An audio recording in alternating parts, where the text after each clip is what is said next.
आपका धन्यवाद करता हूँ। विप्लव ठाकुर जी। उपाध्यक्ष जी, आपका बहुत बहुत धन्यवाद। मैं महामहिम के अभिभाषण पे बोलने के लिए खड़ी हुई हूँ। It is 1 second. Why has unnecessarily mentioned in the name of Mohanji about Satsang Jalak Bharat? No, you mentioned any name? Yes. Okay, that's right. that is expense. That's your expert. Thank you. If my name is mentioned, it is expense. Okay. No, he cannot come and defend. Yes, a person who you cannot mention the name and make an allegation against a person who cannot come and defend here. So he made an allegation, something like that. Expense, name is expense. Name is expense. Then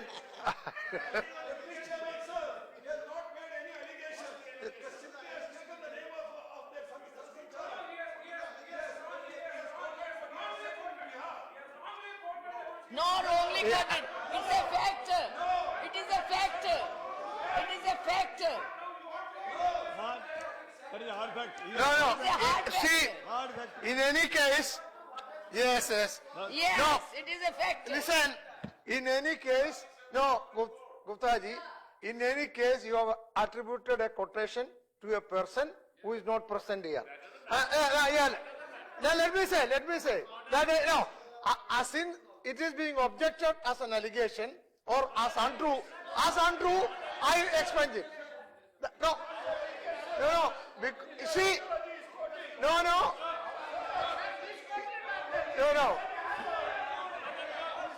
See, the objection is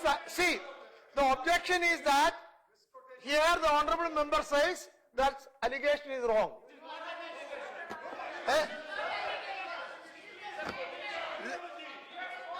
It is not an allegation. You accept it? Let him say. You accept it? Is it an allegation? No. He has mentioned the name of Mohanji Bal and quoted the speech also, which is not at all correct. And again, so not at all correct. Later Mohanji Bal himself That is the point. clarified it. Yes, that is the I point. am guaranteed it. ये विवादात्मक विषय है, ये चर्चा की बात है। Okay, Gupta ji, let us not dispute over it. See, anyhow, you made a quotation or you may say something about a person who cannot come and defend here or explain it. Who cannot come and explain it. So, it is explained. Sir, what we are discussing, Yeah. Attributed to Jawaharlal Nehru, to Indira Gandhi, and all departed leaders. No, if you can't come and if you question it, should no. what they say. Yeah, don't say like that. What logic No, is this? Don't stretch it like that.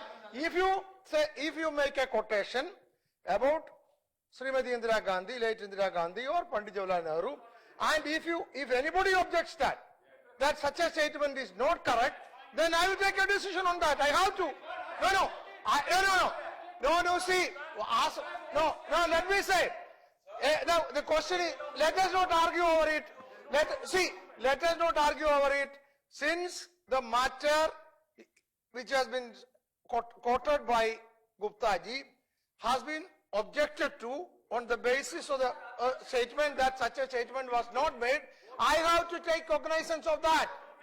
No, when one member has said that statement is wrong, there is no such a quotation, I have to take cognizance of that.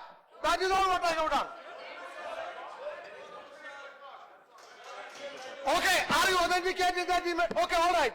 Are you authenticating that he made that statement? No, sit down. Okay, I agree. Now, are you saying that he made such a statement, and are you ready to authenticate that? Then don't say this. Okay, something else. Listen to me. Okay. Listen to me. What I am saying is, Okay.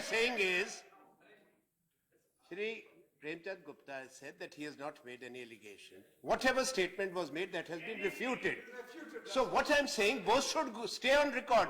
He has said something, he has already refuted it. That's what we are saying. Because the person, okay, that is applicable if the person is present here. The person is not present here. The Prime Minister says. Okay. I stated, Yeah. it's a matter of record. And you yourself know. And then you could have done, you could, if it is a record, you could have brought it and read it out and authenticated it. That you didn't do that. I can do it. Ah, I yeah. can do Then it you next come for- time. yes. So don't expunge, sir. No, that, Let it be there. that is expense. That is expense. I will authenticate, no problem. No. You come quote from the record and then authenticate. You see, it's a matter, it's a different matter if you come, quote from a record and authenticate it. Then it's a different matter. Now, you see, now you attributed a statement to X, which has been refuted here. Sir, Therefore, X is not present here. Sir, let us- I have to do that. Sir, All right, we- that's over. Over, okay. Abhaytiye, Viplav Thakurji. It is all what he said is on record, don't worry. Except what I explained. Now, Viplav ji. माननीय उपाध्यक्ष जी, मैं महामहिम का जो अभिभाषण है उस पर बोलने जा रही हूँ। महामहिम का जो अभिभाषण होता है वो सरकार की पॉलिसीज या सरकार की जो नीतियां उनका लेखा जोखा होता है। उपाध्यक्ष जी, ये लेखा जोखा नहीं है, ये जनता को धोखा है। इसमें इस अभिभाषण में कुछ भी नया नहीं है। मैंने सारा पढ़ा, बहुत बार पढ़ा। इसमें क्या है? वही sit India, stand India, make India, स्वच्छ इंडिया। इंडिया ही इंडिया है, जनता कहीं पर नहीं है, जनता का नाम ही नहीं है। और क्या कहा गया है?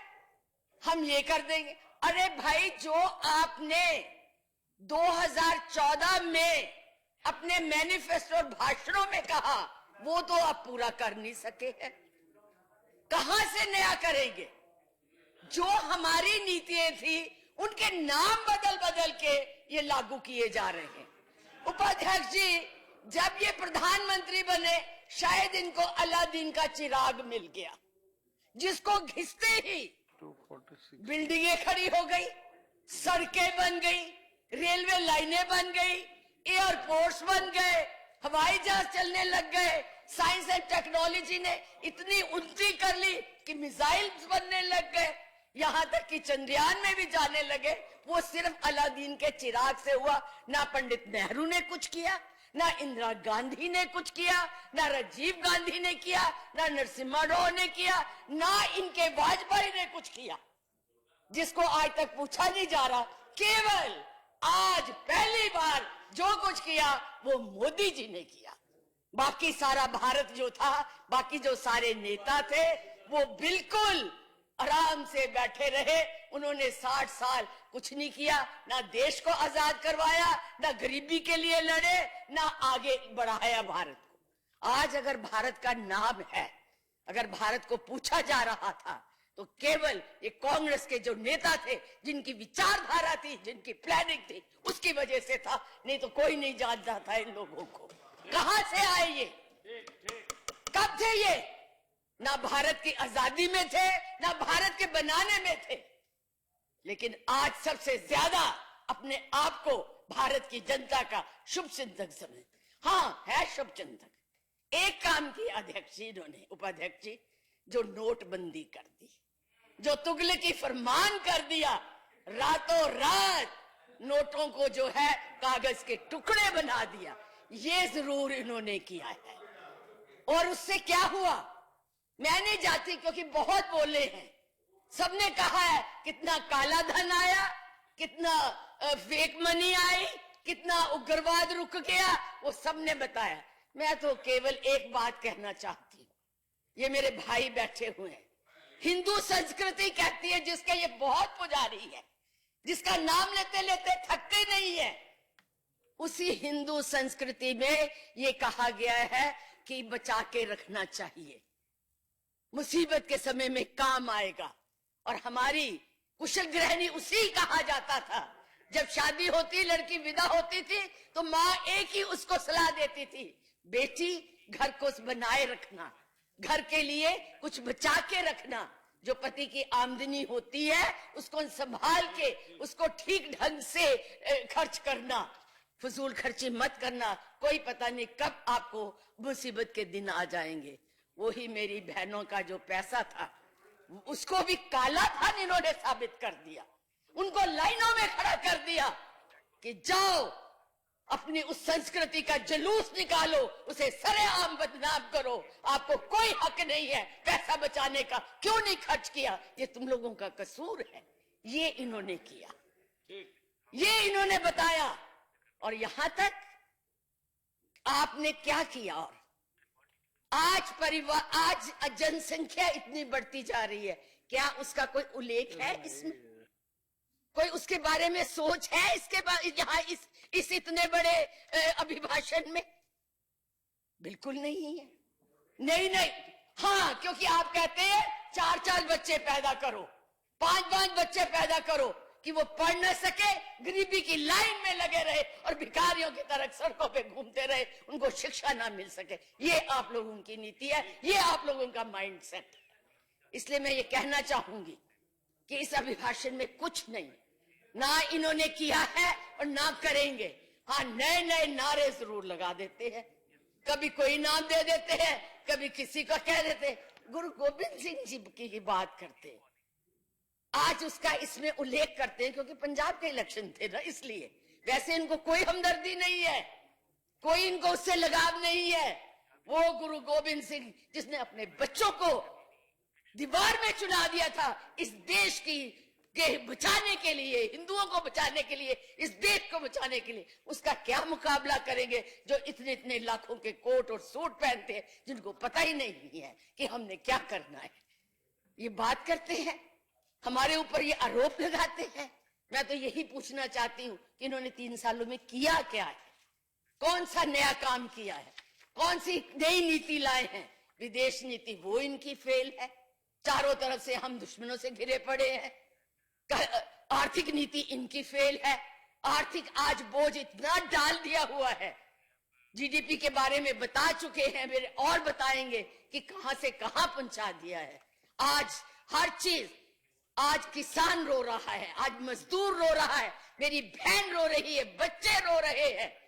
आज विदेशों में जाने के लिए जिस अमेरिका के लिए आप बात करते थे, उसी ने आज HPV का वो लगा के जिस टेक्नोलॉजी को, जिस IT को राजीव गांधी ने आसमान पे पहुंचाया था, और उसकी वजह से आज हमारी कंपनियां जो है देश के उसमें आती है, उसको आज खराबी का, बेरोजगारी का सामना करना पड़ेगा। वो आप लोगों की नीतियों की वजह से। कहाँ है बोले, कह रहे सर्जिकल स्ट्राइक की। अरे क्या आप, बिल्कुल ठीक कहा किसी ने कि ये तो इवेंट मैनेजमेंट है, गवर्नमेंट मैनेजमेंट नहीं है, इवेंट मैनेजमेंट है, पब्लिसिटी है। कितनी सर्जिकल स्ट्राइक की होंगी आर्मी ने, कभी उसका शोर नहीं बचा।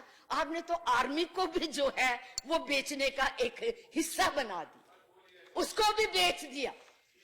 हमारे जो सिपाही, हमारे जो जवान बॉर्डर्स में लड़ते हैं, अपना खून बहाते हैं, उसका भी आपने पब्लिसिटी के द्वारा मजाक उड़ा दिया, अपनी वो शोहरत के लिए, अपने मुंह मियां मिठू बनने के लिए, अपनी बहादुरी दिखाने के लिए।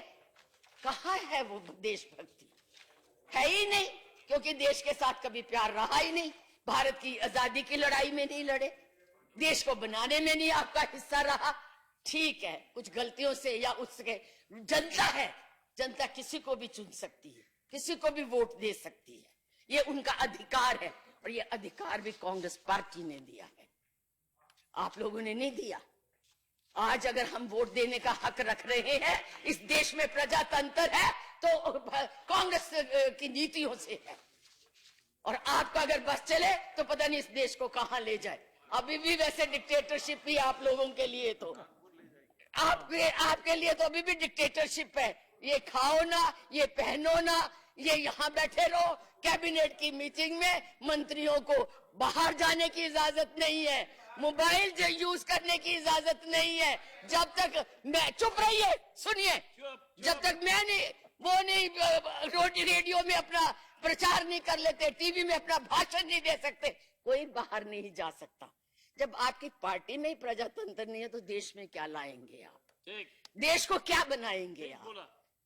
इसलिए मैं ये कहना चाहती हूं, ये देश की इसकी हालत समझिए, किसान की हालत समझिए, गरीब की हालत समझिए, मजदूर की हालत समझिए और महिला की हालत समझिए।